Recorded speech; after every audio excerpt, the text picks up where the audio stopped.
Shalom. This week I wanted to speak a little bit about ritual circumcision, about Brit Milah, because we begin the story this week of Abraham and Sarah.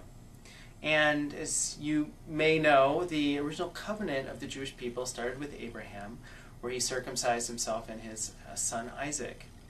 And the Sfat Emet, and there's this great book which is commented, Arthur Green makes commentary in this book on the Sfat Emet, which is a beautiful work of Hasidic commentary, speaks about the meaning of Brit Milah, of the ritual circumcision.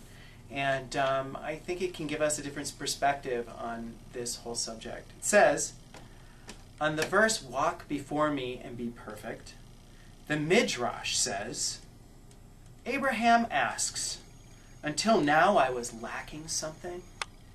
And when I circumcise myself, will I be more whole?" An interpretation, this is the true wholeness.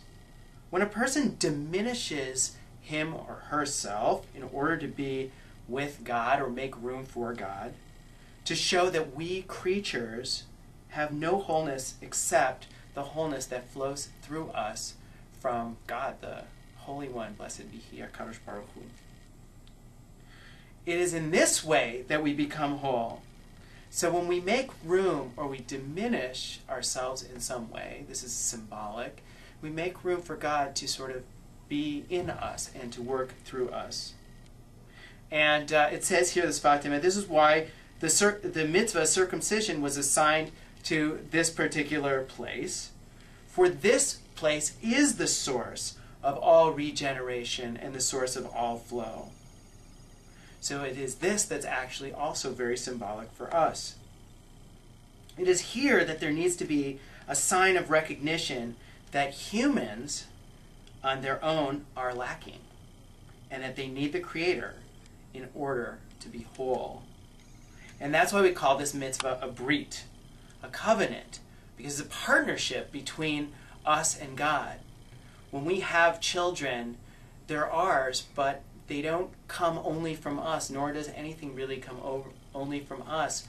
But through us, God enters the world, in our children, in our communities, in our synagogues. And so we need to sort of make room for God to be with us and to God to work through us. And so the symbolic covenant of Brit Milah, thought of in that way, is very meaningful. I hope that gives you something to think about this Shabbat. Shabbat Shalom.